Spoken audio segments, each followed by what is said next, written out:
Lecture 3, we're looking at assets. We're starting to look at assets. Now, you may have already seen, because I sort of screwed up and pressed the forward button before I meant to, you may have seen there's a picture coming up. So instead of beating around the bush, you might as well get to it. And I was listening to the radio yesterday. I've actually started listening to the radio a little bit more now that I have to do pickups and drop-offs for school, or at least on some days.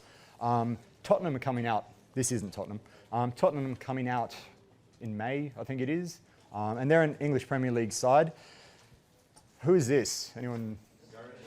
Gareth Bale. So people know who he is. Now, the reason I bring him up is not because I'm a fan of Tottenham. EPL is not really my thing. But when I was living over in London, that's pretty much all the sport you can get a hold of. You come back on the train in the afternoon and pretty much the entire of the paper is on football. Now, when I was there, or just as we were finishing up in 2013, he moved from Tottenham to Real Madrid. And the transfer fee was in the order of £80 million, which was not as much in dollars back then, but in equivalent, that's about $150, $160 million that Real paid Tottenham to get him to come across. And he's paid about £15 million there or thereabouts a week. Which is good. You know, I'd certainly take that money if someone was willing to give it to me, but no one is. The reason I bring him up, and the reason I want you to think about this, is it actually relates to the next slide. Hi. It actually relates to the next slide. Now, and this actually, in a way, relates to the visitors we just had. You guys are thinking about looking for jobs. You may well be looking on company websites, on firm websites, looking at banks, at accounting firms, looking at various other organizations, looking at their recruitment side of things. And you may well see comments. This is from Goldman Sachs, and this is just one I picked out at random from Google because it was the first one that came up. You'll often hear that sort of terminology be talked about a lot. People are our greatest asset. You know, people are pretty damn important in this realm of things. But we're accountants. And asset means something to us. Now, going back to Gareth Bale, a lot of sporting teams are big business. Manchester United is listed over in the US. I don't think Real Madrid is listed. The Brisbane Broncos are listed on the ASX. If you want to invest in the Brisbane Broncos, given how they did on the weekend, maybe you wouldn't be willing to, but the Brisbane Broncos are listed on the ASX. You can invest, you can become a part owner in that team. Real paid £80 million for that bloke, and they're paying him quite a sum of money each year as well. This isn't something for you guys to answer here and now, but just to think about. Should that £80 million, is that an asset?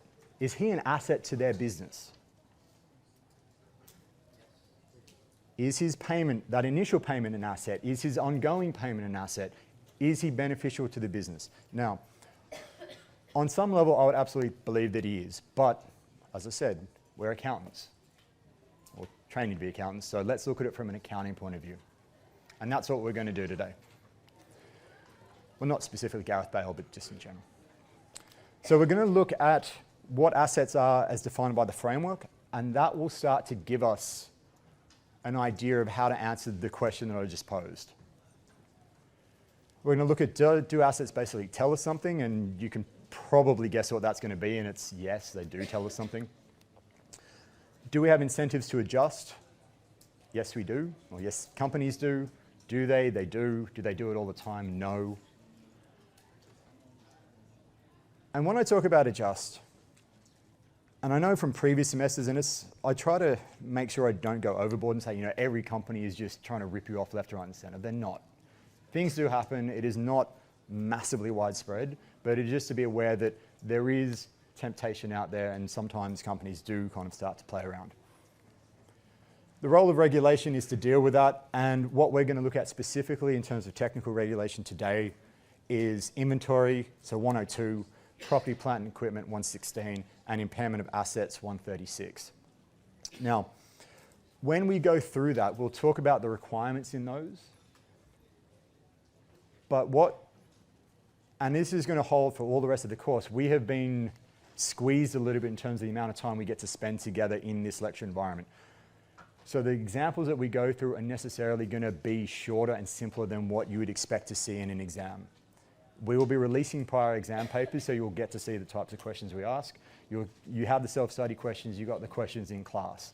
So you'll start to see that what we talk about is here is an entree into that. So this is Qantas's balance sheet from 2014. Now the things I just want to point out are a couple. First is, down the bottom, for those that can see it, they have 17.5, thereabouts, $billion of assets. What we're talking about today is looking at the accounting requirements around inventory, of which they've got just over 300, so it's not a huge amount for that business as a proportion. But again, Qantas aren't really in the business of selling stuff. They sell flights. I mean, they do obviously sell some things, but it's not a major proportion of it. I would hazard that unless you're flying right up the front, if you've flown on planes, I wouldn't imagine that the cost of food that they provide, which would be inventory, is necessarily all that high. Property, plant, and equipment. $10.5 billion of 17. That's a big chunk of it, and we are going to be looking at that today. And there's some interesting issues around what's happened here. And I just want to actually draw your attention while we're here. Probably hard to see. I did ask you guys to bring along a copy. Last year, 13.8 billion. This year, 10.5 billion. That's dropped substantially, and that's not due to asset sales. And we'll talk about what's happened there. Some of you may already know. Next week, we're going to look at intangible assets, and they've got about $750 million of recognized intangible assets. It's not an insubstantial amount. Week 11, I think it is, we're looking at deferred tax assets. And they've got over $500 million of deferred tax assets. Well, we're going to explore some of the issues around that. Cash flows, we look at the final week, and they've got literally sitting in cash and cash equivalents about $3 billion of cash. That kind of covers that. So what is an asset? Now relate this as we go through it to Gareth Bale. Keep him in your mind. An asset is a resource controlled by the entity as a result of past events and from which future economic benefits are expected to flow. So there are 3 rungs to that. You have control. It's not legal ownership. You don't have to have title to it. And that becomes important when we get to things like leases. You can have an asset on your books which you don't technically own, but because you control it, you bring it on. For those that are doing ABC, you don't have to necessarily have 50% ownership or 50-point-something% ownership to exert control. It can be exerted through other ways. So it's not necessarily the legal side of things which is important. It's this idea of control.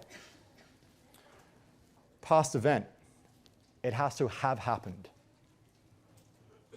I want to go out and buy a new iPad. That iPad is not an asset of mine until I actually do it. You can have the intention to do it. You can really, really want to do it. But until you actually do it, that is when it becomes an asset. And if you're starting to think this is looking like we're starting to deal with discounted cash flows, you'd be correct. Future economic benefits, potential to contribute to the flow of cash to the entity. These things, by having this, will help you generate cash in the future. So some of the valuations that we're going to have to look at will include this idea of a discounted cash flow to get to that number. So again, that's why in week 1 we wanted you to look at net present values and be comfortable with it, because it's from here on that we're going to start touching on them as a way that you need to be able to calculate numbers to come up with asset values. So thinking about Gareth. It's a very Welsh name. But actually I was listening to the radio the other day and they said Gary has pretty much, I don't know if anyone was hearing this, they were talking about names which have disappeared. Gary is, there's like no Garys get born anymore. No one calls their kid Gary. Davids have dropped off massively too, which is sad to say. An asset is a resource controlled by the entity. Is a person controlled by an organization? Again, not necessarily to answer here and now to think about.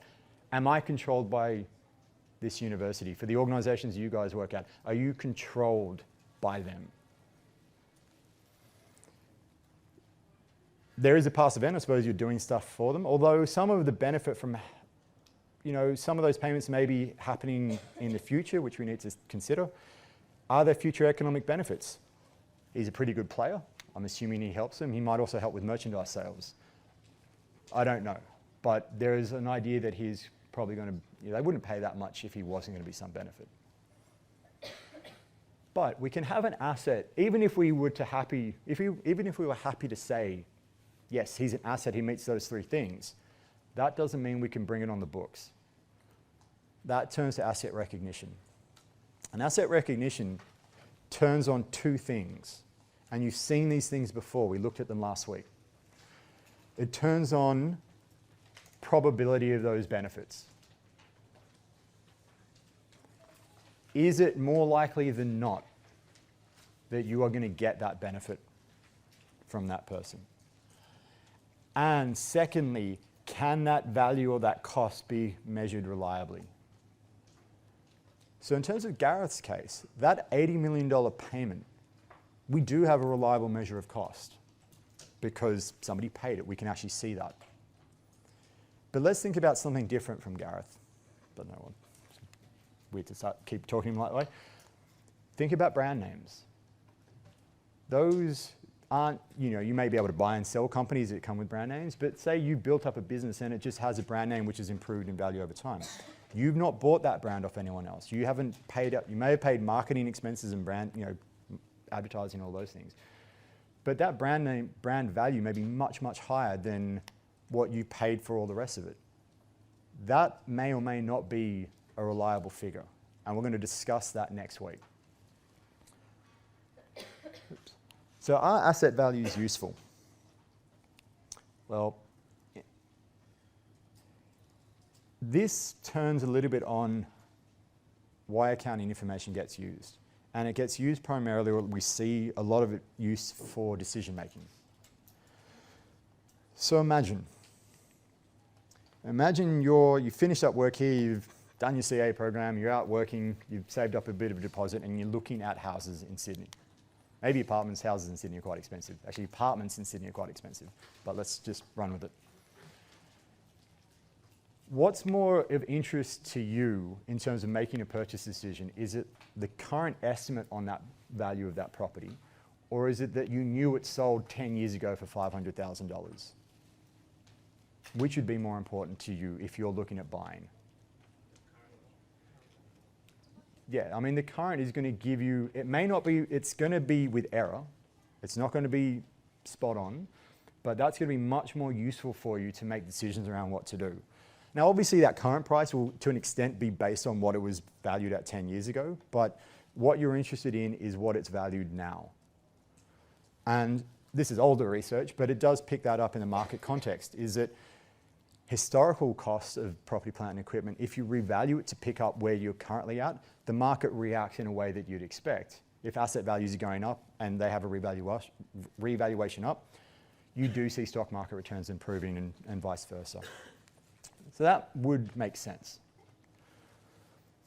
Same deal, except this is the same as last week, what is set out to be a measure of profit.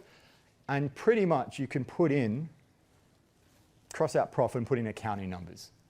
Because it's basically saying anything that you see in an accounting statement could be made up. Now, I wouldn't go that far. I think there is some flexibility with accounting numbers that we need to be aware of. And depending on the motivations, depending on the ability of the people involved, maybe it might just be couched a little bit one way or another. But I don't believe that is really 100% true. Because if it was, then no one would actually pay attention to these reports that come out. Yes. I mean, isn't that because it was stated in 1939? Odd. 20, no, I mean, true. I mean, that's a while ago. But you go back, I know it's going back, geez, it's going back a little bit for me too. But you go back to the turn of the century, and the first tech booms, internet stocks were going crazy, and people were saying accounting, I suppose it's sort of in a way, same sort of thing, but people said accounting was completely pointless because it didn't reflect what was going on. And they were talking about intellectual capital as being the critical thing. So I mean, there's always calls for accounting is not worthwhile, is useless, is kind of what you can make it up to be. I think point's well taken that, yeah, this is a quote from a long time ago. Could I be accused of using a straw man argument there? Possibly. But you still do see a lot of people, and if anyone's doing a finance course, cash is king because they don't believe the accounting numbers are actually solid numbers. So I mean, there is still that sort of element that's sort of kicking along. Okay, there are reasons for management and there are sort of findings that suggest that things are going on, plus a couple of recent examples, which I'm not necessarily saying anything that's untoward's happened, but what I'm trying to highlight is mechanically how adjustments that can get made can actually affect things down the track. Who bought the, do we have, hopefully not putting him on the spot, who bought the, in week 1, who bought the car? Is he present today? Yes. Yeah. What was your name again, sorry? Aaron. Okay, so this is what we were talking about with Aaron in week 1. If Aaron went around and started borrowing money from a range of people, his leverage is going to go up. And that's just a mechanical relationship. As you borrow more, that's going to happen. What these guys find is that as leverage ratios go up, it's not a perfect measure for being able to do this, but as your leverage goes up, if there are clauses in place, you're going to start to get closer and closer to them. So you have an incentive to try to do something to avoid breaching that. And so with Aaron, if we're using him as an example, he would try to boost the asset values, which is the denominator, which is going to mechanically lower his leverage. And so potentially save him the heartache of breaching one of those. And they do find some evidence of that. If there are management compensation contracts in place which use something like ROA as a metric, because ROA is just some sort of profit figure divided by assets. Now, if your assets are on the denominator and you want that metric to look better, you pull the asset figure down. And again, it may not happen all that much, but I've certainly seen examples of companies which have ROA type measures in their compensation contracts. Impact on profitability. You spend money on something, credit cash. Basically, it's going to be debit asset or debit expense. If you debit as an asset, it's not an expense, and so your profit's not going to get hit. If you record it as an expense, your profit lowers. And so that just determination of shifting something as an expense or an asset will actually just purely change your profit on that basis alone. We're going to talk a little bit more about this one right now and then a little bit later on as well. So what we're going to talk about here, and this is a really recent example, is the mechanical impact that impairments have on future profitability. We haven't talked about impairment testing yet, we'll get to that. But Qantas, end of last year, had a massive write-off, and we'll get to that now. So Qantas, August last year, massive write-off. That was why that asset figure dropped by so much, the property, plant, and equipment. They wrote off nearly $3 billion of assets. It's not like those things don't exist anymore, they still do. They just went, we think they're worth a lot less than what they are now. Now, this is tied a little bit to, and I'll step out of the content of today, to the presentation we had earlier about grad recruitment, about all those sort of things. Having an understanding of what is going on in business and what is going on in the environment around you is a really, really positive thing. If you guys are journalism students and sort of looking at stuff, I'd expect you to be sort of interested in media and journalism, what goes on. You guys are business students. You should be interested in paying some attention to what happens out there. Because I've talked to people, I've talked to grads, I've talked to people going through sort of internship processes. And I even had a coffee with one a couple of weeks ago, and he was saying it point blank helped him get that job because in the interview they were talking about things that are going on, and he was able to relate that stuff. You don't have to go crazy with it, but just be aware of what goes on. So I did link this article up on our various social media platforms. You can completely ignore that stuff if you want. I'm still going to put stuff up there. Look at it however much you want.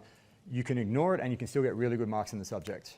You can have a look at it and it will help color what's going on and provide sort of some real world examples of things happening. So $2.9 billion write-off. That was the reason primarily for their major loss last year. It wasn't operationally they had a bad year. I mean, it wasn't great, but it wasn't, they lost money hand over fist. It's because they wrote off a whole bunch of stuff.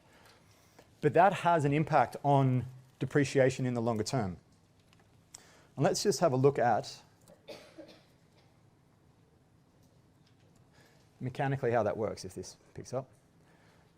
So let's just say that 2.9 billion dollars. That was written off in property, plant, and equipment. And let's just assume that was all depreciable assets. If we assume a 10-year useful life, straight line, zero residual, so we're making some assumptions here.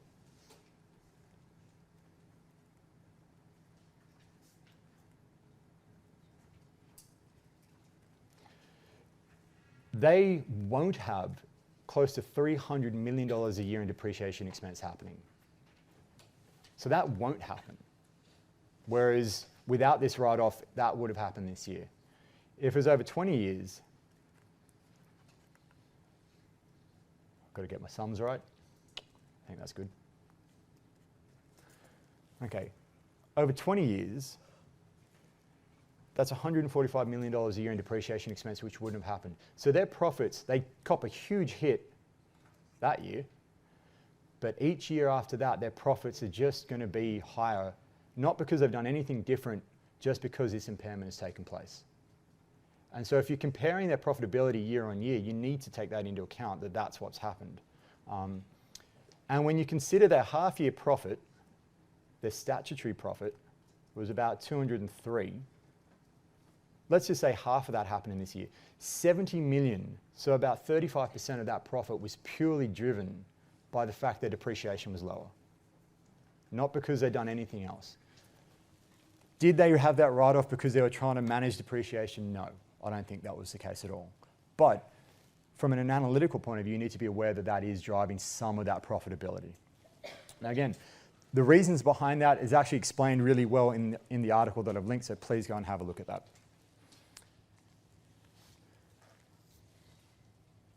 You guys are aware there's a state election coming up? Well, there's a state election coming up. It's like Saturday week. It's weird. I know who the Premier is. Not so sure about who the opposition leader is. Probably says something about my interest in state politics. But the reason I bring this up is there was a report, again, I've linked this article up, and this is actually kind of interesting, this one. I'm not saying the last one wasn't interesting, but this is potentially something happened. There's a report out of by a couple of academics over at Sydney Uni looking at the fact that New South Wales Treasury in 2012 changed the way in which state-owned electricity company assets were accounted for. Because if you are aware of what's going on in the media, it's a way to make an entrance. If you are aware of what's going on in the media, you note that they're trying to sell off the poles and wires. They're trying to sell off these assets, these companies. And what they found is this change in the way they got accounted for leads to an increase in asset values. And you think, well, that sounds good, things go up. But it actually mechanically reduces your profitability. And we're going to look at why that is. I suppose we're going to look at how that happens, and then I'll just kind of go through a potential argument as to why that is the case. So if we have revenue, what's next? Let's call it just depreciation, profit, assets, liabilities, equity. I've run out of room. So I'll do ROA over here and ROE over here. So let's call it, we have 1,000 of assets. These are completely made up numbers. 300 in liabilities, 700 in equity. We have 300 here. We'll go 10% depreciation, gives us 200. Okay, so that's just a made up example. Let's say we boost the asset values by 200. So we push assets up. We'll look at how that exactly happens when we do revaluations. Up to 1,200. This stays the same. This comes up to 900. Revenue will keep constant. Depreciation is now based on the higher number. Gives you 180. So the original return on assets would be, if we're just taking a very simplistic, easy way to do it, is revenue, sorry, no. Okay, that's wrong. Profit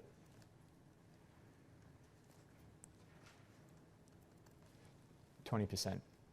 If we do it, if we're looking at ROE, so on 7, it's 200 divided by 7, which is about 28, 29%, there or thereabouts. So That's 1. We move it to here, we have a bigger asset base, and we have a reduced profit. ROA drops down to 15%. So again, it's just a mechanical relationship. And ROE, we've got greater equity and a lower profit, and that ends up, if I'm not mistaken, at 20%. So the argument put forward as to why that they've done this, and I don't know. These assets may well have legitimately gone up in value. That may well be a perfectly good explanation. But the argument put forward by the people that had a look at this was, by putting this up, ROA drops and ROE drops, making these things less profitable. And if they're less profitable, it's easier as a political sale to say, hey, these assets aren't doing very well, we don't run them all that well, let's sell them off. Private sector can do better. And so that's the argument put forward is, are they trying to manage it down to make it look worse? Now, I don't know if that's the case. But it is useful to have a look at it and unpack it from a mechanical point of view and see how the numbers play out and why that argument is put forward. Okay, so the role of regulation, and this links to that point, is from an efficient point of view, those assets could well be worth $200 more. But they could be doing it because there is a reason to do it. We're not too sure. Regulation limits that choice in general. And the purpose of accounting regulation is to limit accounting policy choice, which is what we're going to look at right now. So AASB 102 on inventories. Right. So what are inventories? If you can remember your cost accounting, you may well be doing it right at the moment. Things that you hold to sell. So Woolies is a whole bunch of milk and fruit and veg and all those sort of things. Those are things you're selling. It could be stuff that you are in production. So work in progress. It could be raw materials that you're getting ready for sale or to put into production process. This should be fairly, I don't know if memorable is the right word, but lower of cost and net realizable value. That's going back to first year. This becomes an important idea when we look at impairments, because this is actually an impairment. It basically covers impairments. Because what we have is cost becomes a ceiling. So that's an important concept. For inventory, it's what it happens, and for assets with an impairment test, what you paid for it, that becomes the most that asset can ever be on your books. It starts at this point. It can be less than that. It can come down. It can come back up, but it caps out at what you paid for it. So inventory should be measured at lower of cost and net realizable value. Inventory cost. The cost of inventory shall comprise all costs of purchase, cost of conversion, and other costs incurred in bringing the inventories to their present location and condition. Now, this has been a little bit me talking, you guys not saying much, which is fine. Sometimes these are going to happen. Quick question for you guys to liven things up. How many of you guys shop online? Okay, most. Some people are ignoring me, happens. All right. How many of you shop from online and have it delivered from overseas? I've done that. I don't buy clothes in Australia anymore. Maybe it's too expensive. I don't like shopping for one. Maybe it's a guy thing, maybe it's just a me thing. I don't like going into stores all that much. Once I know what I want, it's just kind of sorted out. But the runners that I buy online from overseas. Now there is a reason for this. Go into Rebel here, pay about $2.40 for them. Get them shipped from the UK, turn up in less than a week, and they cost about $100, everything included. I don't know how that works out. It's certainly when you talk about Jerry Harvey and it's a GST ruining local business and that's the reason people buy online. It's not. It's the fact that it's not competitive here. But when I buy them, there's a shipping cost attached. So I'll have the $90, let's say for shoes, probably more now that the dollar's gone down the toilet, but $90 for shoes, $10 for shipping costs. I wouldn't, if I was doing the accounting for this, I wouldn't debit shoe or debit asset 90, credit cash 90, debit shipping expense 10, credit cash 10. Because I need to pay that shipping cost, otherwise I've got to go to the UK to pick them up, and that sort of defeats the purpose of the exercise. It is a critical component to getting those shoes to get on my feet, is to pay that $10. So that $10 is an integral part of the asset. So the $100 is the asset cost. And you'll see this idea through all the assets that we look at. It's the cost, not just of you paying for the asset, but of getting it there, getting it set up, all the rest of it, that gets included.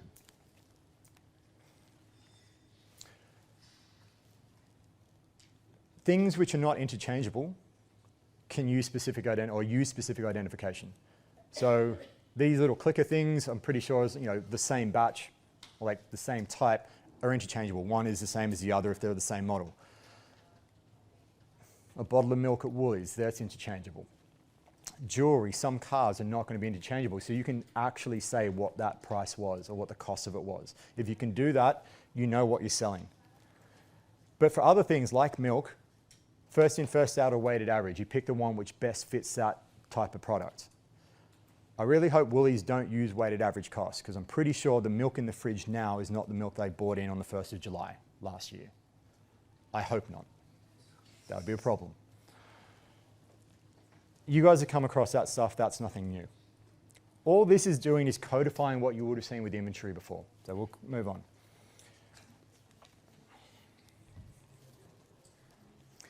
Ultimately, everything comes out, and I'll caveat that, because like with everything in life, there's usually exceptions to the rule, but pretty much everything that gets spent at some point in time will come out in the profit and loss statement. And this is what we're doing with inventories.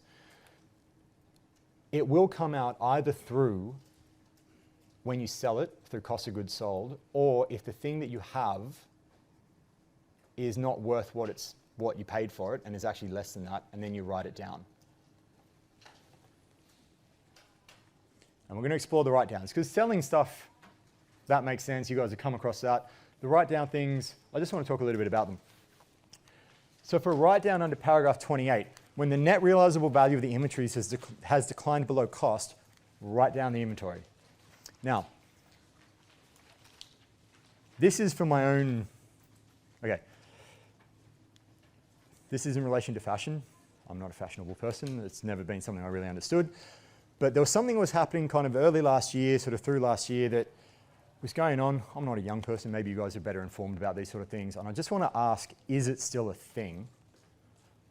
I know it's summer, so it may not be right time for it, but are onesies still a thing? Onesies. You know those like big adult jumpsuits? Do any of you guys have one? You don't have to answer that question. Are they still, like, is that still a fashion thing, or that sort of happened and gone? Is it? It's had its time? In Germany it's still there? It's more popular than it. God, that kind of ruins the story. Let's just say everyone has finally come to their senses and gone, these things look terrible. I honestly don't get them, but still. There are lots of things I don't understand. When the net realizable value of the inventories has declined below cost, so they became really fashionable, lots of people bought lots of them, retailers stocked up on them, and then suddenly everyone woke up one day and went, those look stupid. And went, well, and no one bought them, they had to put prices down, and it went below cost. At that point, you have a write-down. So when the net realizable value, what you could sell them for, declines below cost, you have to bring the inventory. You paid $50 for them. You can only sell them now for $30. You bring it down by $20. And you generally try to do it item by item. But so the entry that we'll have, I think there's room down here. Where are we? Debit. I know, debit loss of inventory, write down 20.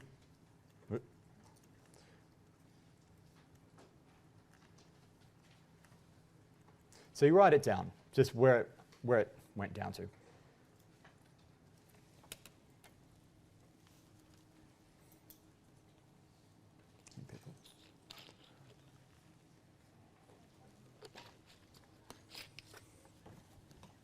All right.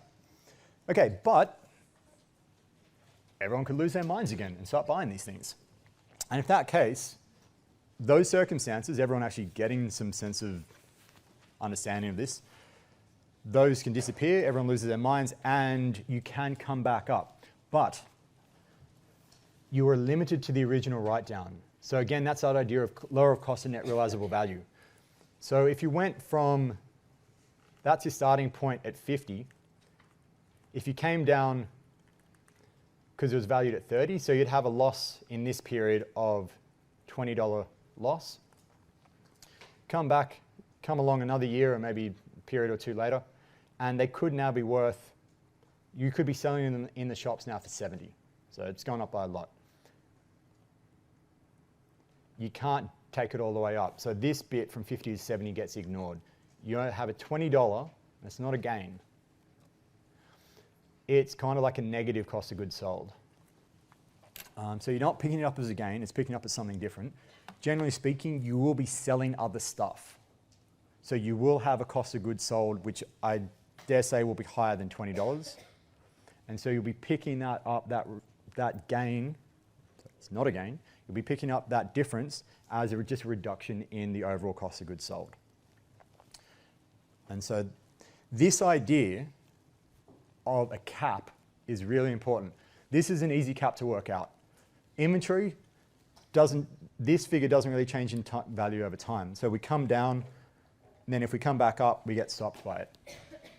For a depreciable asset, the same concept holds, but it becomes a much more difficult calculation. I mean, not amazingly so, but it is a little bit more involved. In terms of disclosure, you need to talk about the policies adopted, how much inventory there is, which is why we see inventory on the balance sheet, how much inventory is being expensed during the period, which is cost of goods sold, amount of write-downs, any reversals that have happened, and what's going on around those write-downs. This helps you figure out, what you're actually selling during the year, and from an external point of view, that's useful to know. This stuff would be incredibly important.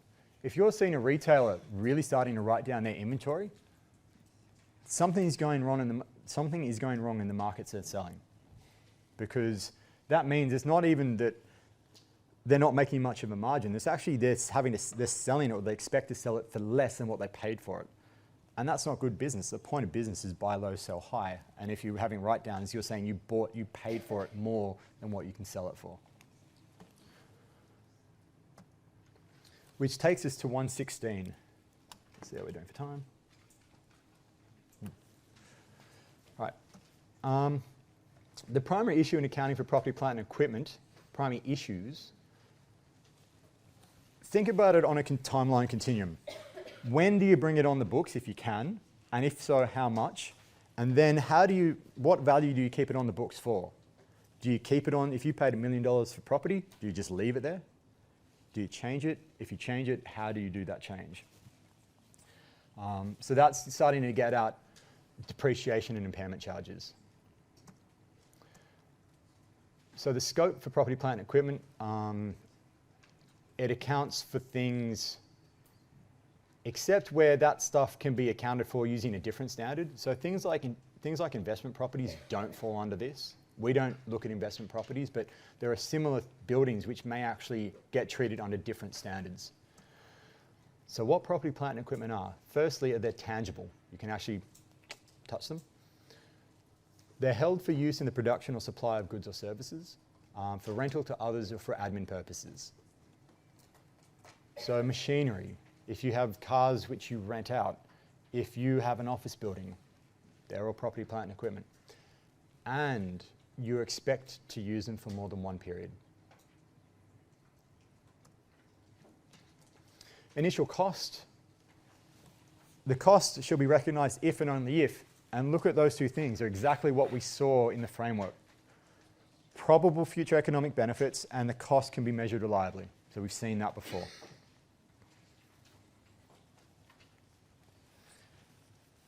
Initial measurement, if you can bring an asset onto the book, so if it qualifies for recognition, you measure it at cost. You may pay something different than what it's actually valued at, but what you're looking for is what it costs you. Now, most of the elements of cost we've seen when we look through inventory, so this is actually not that dissimilar, with one exception. Cost is the amount of cash or cash equivalents paid, or the fair value of the other consideration given to acquire an asset. Now, there's a couple of things to talk about in this bit. One, if you just pay a lump sum up front in cash right now, that's easy. So, what's your name? Homie. Homie? What's that? Homie, just call me Homie? Sweet. I buy, no, what am I doing? I'm going to buy a house off you for $1 million, and I just give him $1 million cash right now. That's easy. Cash is $1 million. It's done right now. That's a fairly easy transaction to analyze.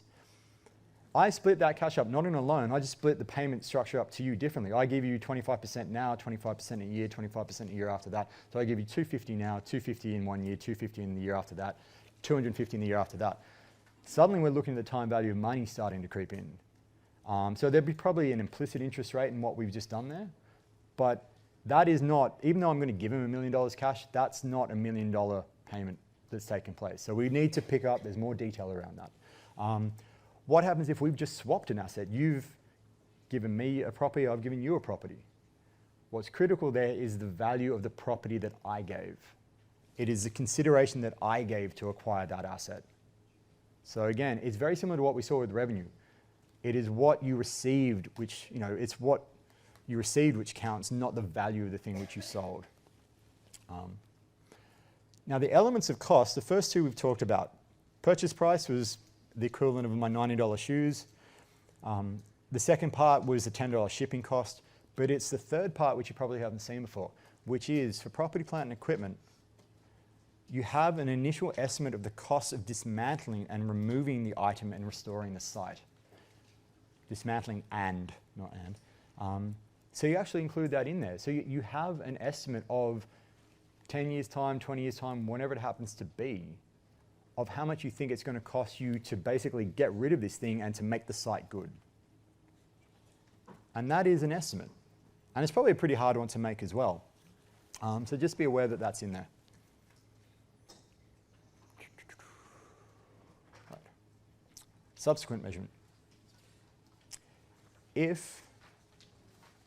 And I'll preface this by saying I don't own property in Sydney. Actually, I'll preface that even more, I don't own property. So in some respects, that graph there is pretty scary looking, because that is the Australian Constant Quality Real Housing Price Index, which is a mouthful, and that only goes up to 2012. 3 years, last year housing prices have gone up 13.5% in Sydney alone. That's pretty scary. But what it means is assets do change in price and change in value, and we need to figure out some way to deal with that if we do need to deal with it. So depreciation. Each part of an item of property, plant and equipment. So this is the first bit. So depreciation, generally speaking, you guys have come across before. I'll make a few comments which are things over and above that we need to deal with, over and above things you may have discussed before, and then we'll move on. Each part of an item of property, plant and equipment with a cost that is significant in relation to the total cost gets done separately. So if you have an aircraft, the engines will most likely get depreciated separately from the fuselage, and there may be other elements in there. So you do separate things out if you can. Depreciation charge for each period should be recognised in profit or loss unless it is included in the carrying amount of another asset. So you spend money getting property, plant and equipment. That's on the balance sheet. That could go out into the profit and loss statement as depreciation. There could be more things going on, but just for this, it could go into inventory, which is also on the balance sheet. So if you're using machinery to build inventory, this is your machinery overhead that gets allocated to that inventory. It is just converting from one balance sheet item to another. And then this starts to come out through profit and loss, whether or not you sell it or you have a write down. So we have a balance sheet item, profit and loss, profit and loss, profit and loss. It may take a little bit of time, but the idea is what you spend at some point will come out through profit and loss. Again, there's a caveat on that, but we'll get to that. How much? Your depreciable amount of an asset should be allocated on a systematic basis over its useful life.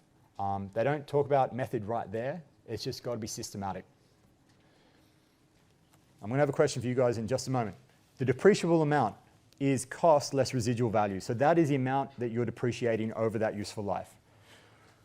Residual value is not necessarily what you've seen it talked about before. Residual value, as per the standard, is the estimated amount the entity would currently obtain from the disposal of the asset if the asset were already of the age and in the condition expected at the end of its useful life. So what that means is if I have a car right now, the residual value is not what I think it's going to be worth in 10 years' time. It's, I take that car and I imagine it's 10 years old right now. How much could I get for it right now? It is slightly different, but that's the idea behind it. Useful life, how long you think you're going to be able to use it effectively. Now we've got 4 elements up there. We've got useful life, which is one sort of factor which features into how much depreciation occurs. Residual value, which is another. Cost, which is another. And the last one is the residual, I've already had residual value, sorry. And the last is the method that you choose. Straight line, reducing balance, sum of the years, digits, all those sort of things. So we've got 4 factors that affect how much depreciation expense that we show. Qantas have $10.5 billion worth of property, plant, and equipment. So, you know, you're talking sizable chunks of money you're dealing with. Of those 4, what are subjective and what are objective inputs? Is useful life subjective or objective? Objective. Is it objective? My car's going to last me 10 years. Yeah, we can just change that. We think it's going to last. Qantas recently actually did that. They changed their useful life and pushed it out. It's us making an estimate how long we think we can use it for. Residual value is, yeah, it's subjective. We're making an estimate of what we think it's going to be worth. Is cost subjective or objective? It's much more objective than the rest. There may be some subjective elements in it, but of what we're looking at is probably the most objective of all. And the method, we can choose the method too. So of the 4 things that build in how much that inventory cost is, or that depreciation is,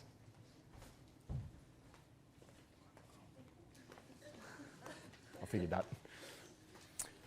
Of those 4 things, only one is as close to objective as we can get. The others are just what the company decides it to be. Now, they're not, it gives them some room for play, but it's just to be aware of that. Depreciation is just allocation. It's not you've driven your car off the showroom floor and it's dropped 30% in price. That's something different, or it's 30% in value.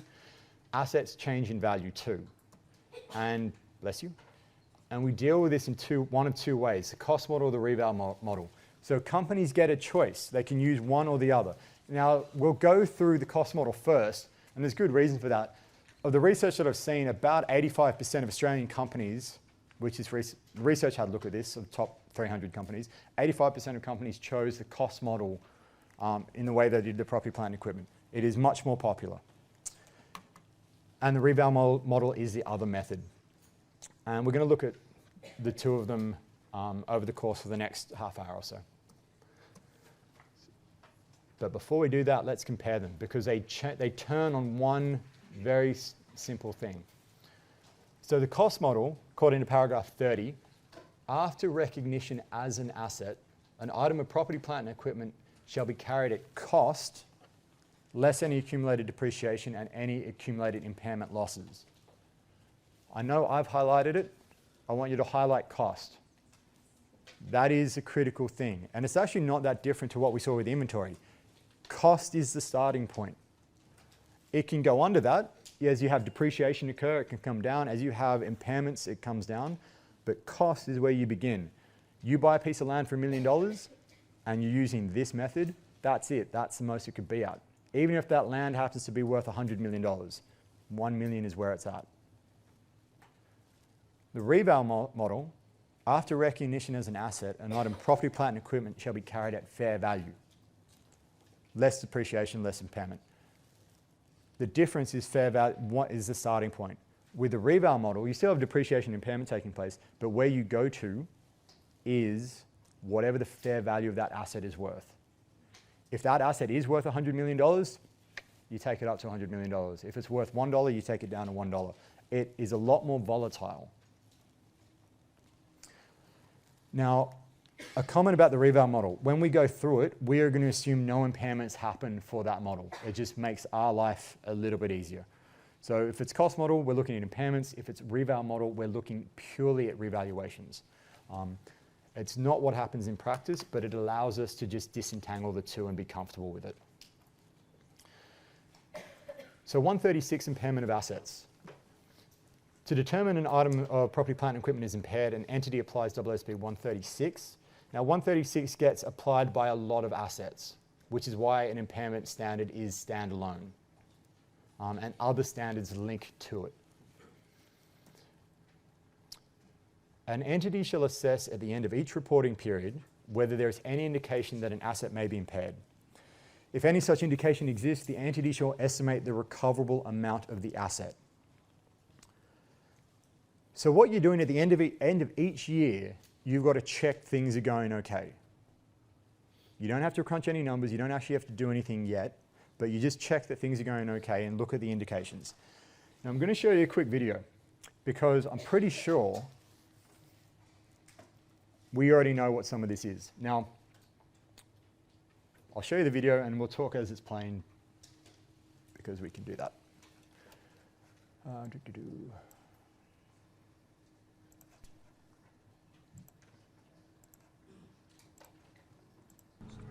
Okay. So this is someone, it's not me. This is someone, this is just what you find on YouTube. Someone is taking a video of themselves driving through the Cross City Tunnel. It's been viewed over 9,000 times. Don't know why. I know I've viewed it a few times, but people will watch pretty much anything. Now, what I want you to pick up on here is what do you immediately notice?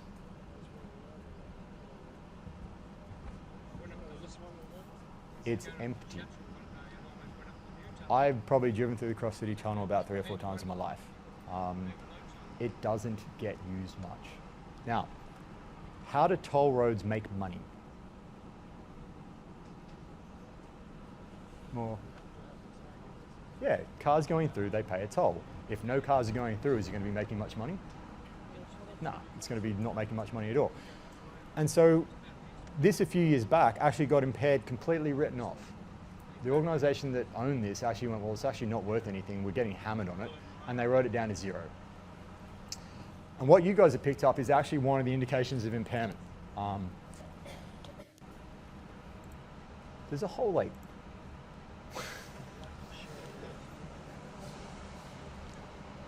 you really, 15,000 views for that. Anyway, we'll let that run.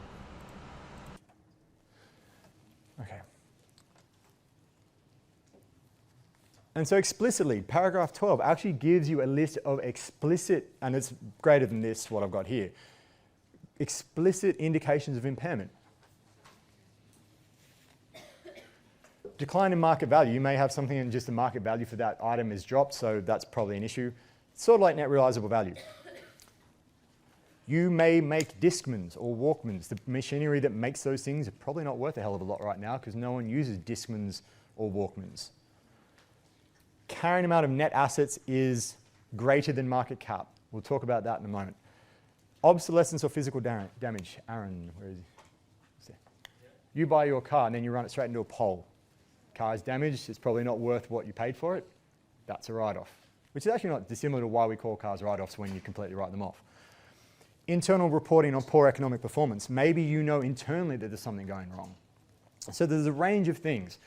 You tick off this stuff or one of these things, and there are other things in there, then you need to go into doing and actually working through the numbers.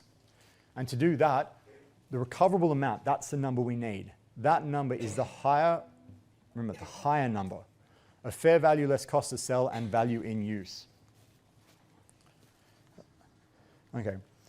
And I'll talk about these two numbers and then we'll just explain them a little bit. Fair value is the price that would be received to sell an asset or pay to transfer a liability in an orderly transaction between market participants at the measurement date. We will talk in more detail about fair value next week. But it's basically what you could sell it for.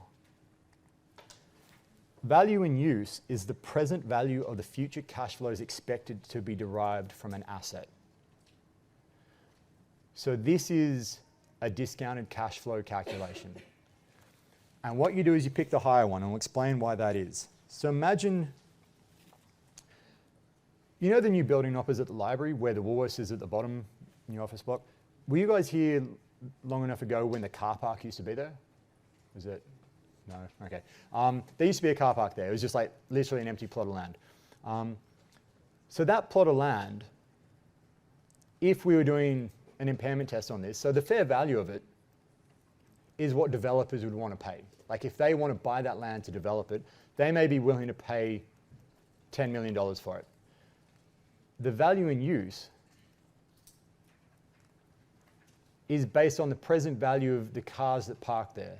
And if you'd said 100 cars parked there paying $10 each, you work it out, how much that is per year, you extrapolate that out, work out a discount rate, come out with a number. Whatever that happens to be.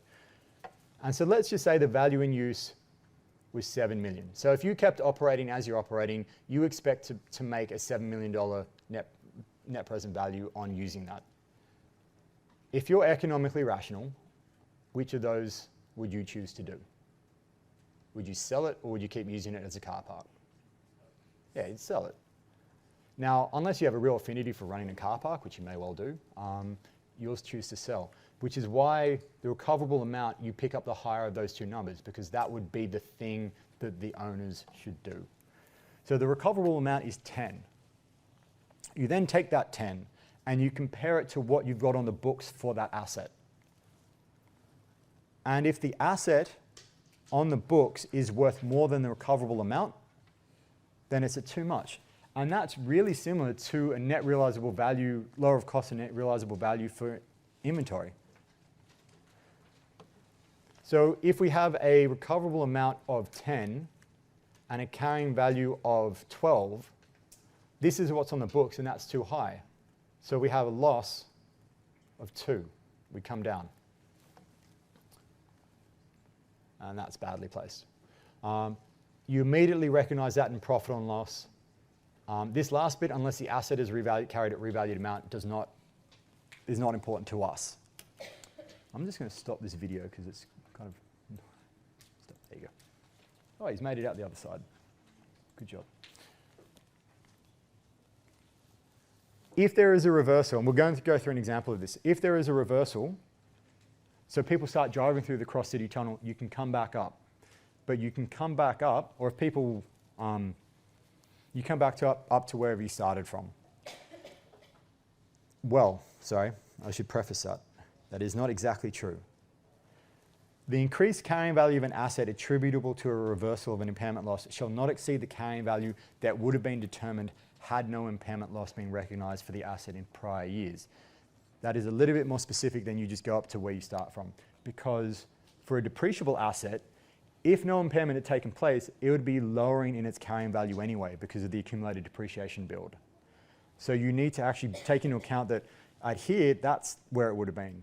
But you may actually then come down to a starting point here, and so you actually lower to where you can come up to.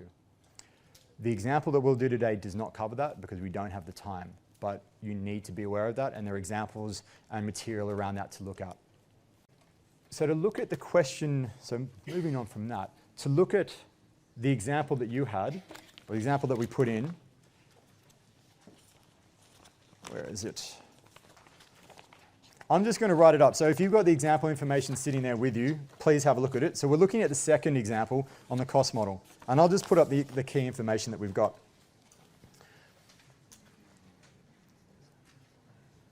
So we've got an asset which costs $1 million. And that's pretty much it. It's non-depreciable, it's land. The first entry is straightforward. We debit land,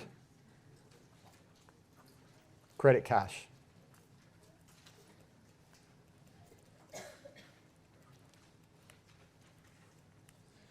We then come down to 2 years later and they do, there are indicators of impairment and an impairment test was undertaken. The recoverable amount at that point, so RA at time 2,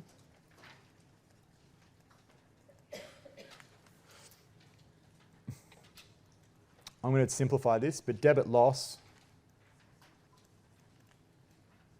credit accumulated impairment, 600. So what we've done is taken it from the 1 mil down to 400. and we've taken a loss of 600. 2 years later, the recoverable amount has come back up, and so the recoverable amount at time 4 is 1,300, which is up, kind of like up here. You can come back up. But if this land had not been impaired previously, it would have just kept tracking along at $1 million.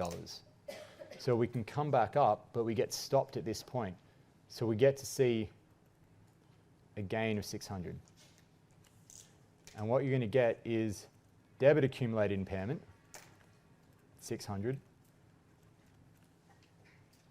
Credit gain was 600. So again, this becomes important, and it will become even more important when we look at revaluations. You come down through loss, you go back up through gain, but you're stopped to where you would have otherwise been had no impairment taken place. That's not always at $1 million. If this was a depreciable asset, that wouldn't be a horizontal line. It would track down. You need to run through, and I'll put up some examples to work with, but it'll end up being around this point here. And when we sell it for 1.35, 1,350 cash coming in, credit land, it hasn't changed, 1 million, and credit gain of 350. So again, that's all in the example which was available, and I was just talking through it. But the important thing is really that little graph on the right-hand side. You go back down, you come back up, all through profit and loss, but you're limited to where you come back up to.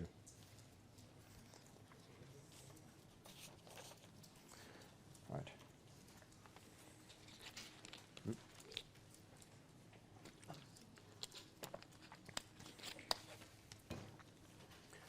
Right. Turning to revaluations now. So the revaluation model works slightly differently because we're starting at fair value. How often? You just need to make sure you do it regularly to make sure that the fair value of the asset doesn't differ materially from carrying value. I'll actually set this all out and then we'll draw it up a little bit because it helps to do it that way. So if you have an upward, so an increment, if you're going upwards with a revaluation, for the first time, it goes through revaluation surplus. So it actually affects the asset account and goes through reval surplus. If you're going up, but you've already gone down, you still go up through reval surplus, but you're actually able to offset any losses that you've previously shown. And we'll go through that. If it's going down for the first time, now this is a different aspect to it.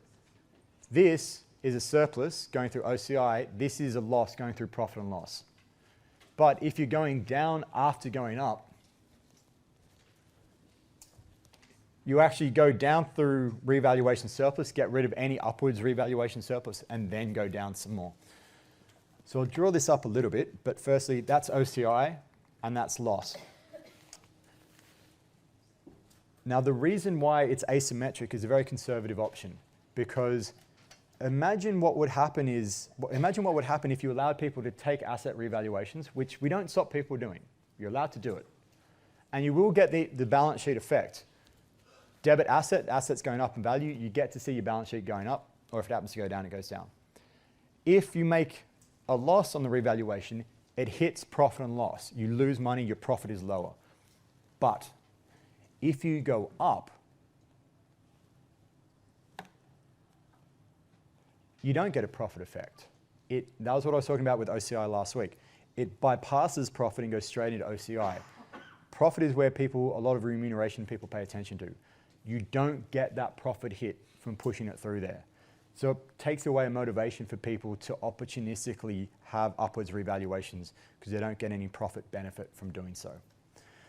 So in terms of what we talked about, increments and decrements, let's do it as an increment first.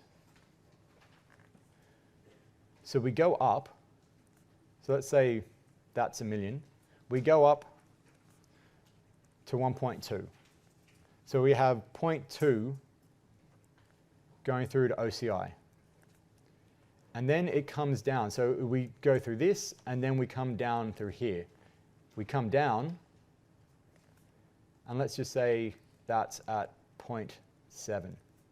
From 1.2 to 0.7 is a reduction of $500,000 on that asset. But we don't take $500,000 as a loss. We take some of it as a loss. We reverse out this bit. Sorry, this bit goes through surplus. So debit revaluation surplus. 0.2 would come through here because that's where we came up through. And the remainder would come through as a loss. And the asset would drop by $500,000. So we go up over here and we'd have 0.2, which is this, going through OCI. As we come down, we don't take all that $500,000 through OCI, through loss. The first bit to reverse out this, we take down through reval surplus, and then we take the rest out through loss. If we have a revaluation question, you're going to see that sort of thing happen because it is one of those things that picks up if you understand this. And the reverse situation holds true if you go down then up. If you go, I'll just draw it really small. If you come down first, that's a loss. If you then go up, this first bit here isn't OCI. That first bit is a gain. And then whatever is left over after that, so we start at this one and then come down to here, the first bit goes through gain, and then whatever's up here comes through OCI. So it's really this idea of coming back up to where you should start from, or getting rid of what happened previously. So that's a really key aspect of revaluations. Oh, okay, and on that note, oh cool, we've got 5 minutes, which is plenty of time. We'll go 5 minutes, talk about disclosure, talk about summary, and then about a minute or two of admin, talking about the assignment in the mid-semester, and then we'll get out of here.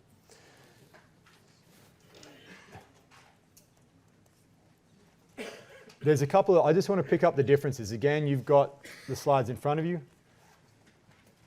Debit land, Emil.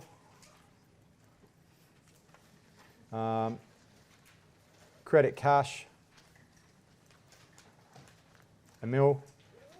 We have an upwards revaluation, so we have a downwards revaluation in this case. Debit loss, that all goes through profit and loss. So an impairment loss or a loss in revaluation, it still has the same effect. It is a loss and you'll have a reduction in profit.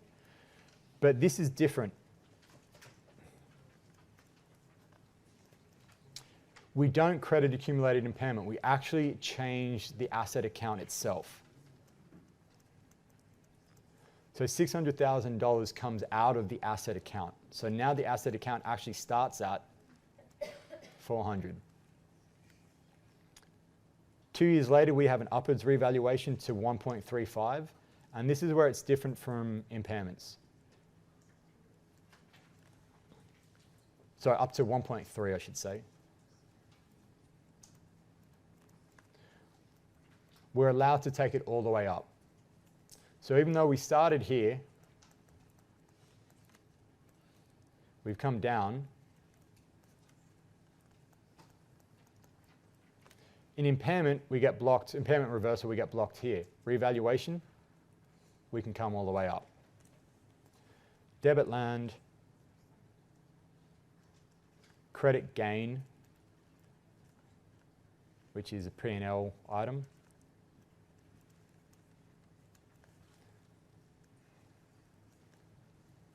So the loss and the gain offset. So this is just reversing out that previous loss. And whatever you need to make it all balance out. Credit reval surplus. In this case, 300.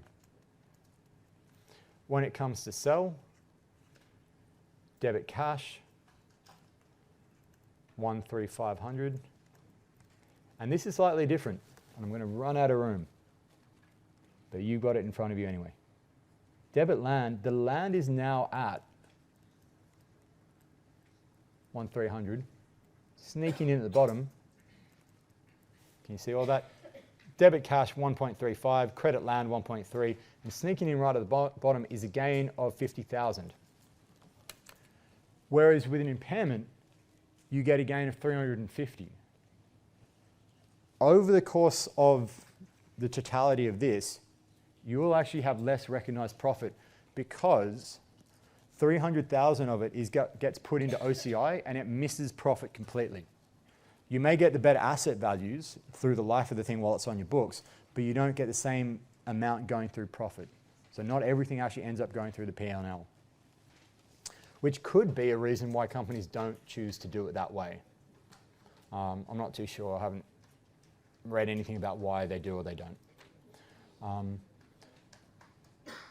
So in terms of that as an example, those two, the way we make those more difficult, and I'll release some examples which are a little bit more complicated, the way we make those more difficult is just to make them with depreciation. And that changes things a little bit. Disclosures, what the measurement bases are, what depreciation, how you deal with depreciation, gross carrying amounts, reconciliations, opening and closing, and any revaluations and how you go about doing that. In terms of summary, assets are useful. I mean, they're useful generally, but asset values are useful too. People pay attention to them. Management do have incentives. Do they do it all the time? No. Can they? They can. Accounting regulation limits accounting policy choice. And we looked at primarily when to recognize an asset, how much to recognize it for, and how to deal with the subsequent measurement of long-lived assets. So that covers assets, or at least the introduction to assets.